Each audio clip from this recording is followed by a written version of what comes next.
Guys, if your assessments here are correct, these are very covert weapons, aren't they? That's correct. There's no entry or exit wound. How they're designed is to make the target feel like they're crazy, like they're imagining things. And you guys also said that these attacks are happening right here in this city. Is that correct? I mean, there have been some that have gone public with respect to Washington, D.C. I think it was Mr. Grozev said you spoke to a Russian agent who said that they believe that Americans are using these same weapons on them. Is that correct? That is correct. Might that have something to do with part of the CIA's motive to cover up the existence of this tech and these weapons? That is a very logical possibility. Thank you. Mr. Chairman, I yield back. The gentleman yields. Chair now recognizes the gentleman from New York, Mr. Goldman, for his round of questioning. Thank you, Mr. Chairman, and thank you to our witnesses for being here. Mr. Grozev, I want to follow up a little bit on the interactions you've had with Russian intelligence about these AHIs.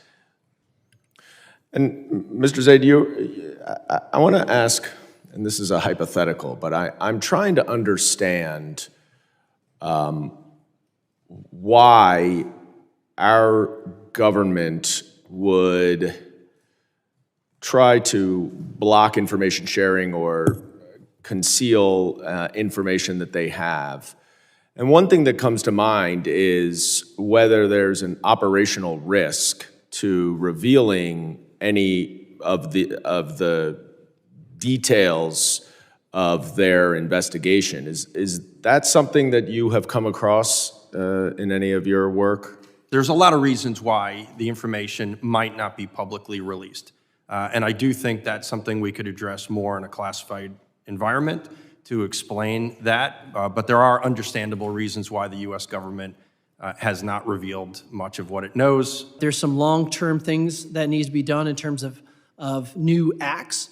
But in the short term, we need to do things like implement the original Havana Act. Yeah. DOD still hasn't done it. They still have not implemented the Havana Act.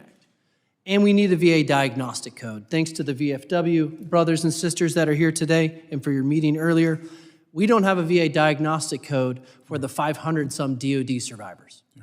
How are they going to get long-term care and disability without that? Yeah. Well, I hope this issue you see in a room that is often contentious, explosive, volcanic, that you've got members on both sides who first honor and salute the victims and want to do everything we can to make sure that they're made whole, and if they can return. And then, of course, as the victims have wanted to do, make sure we do everything possible to prevent anyone else from suffering from this. And I yield back. Thank you, Chairman.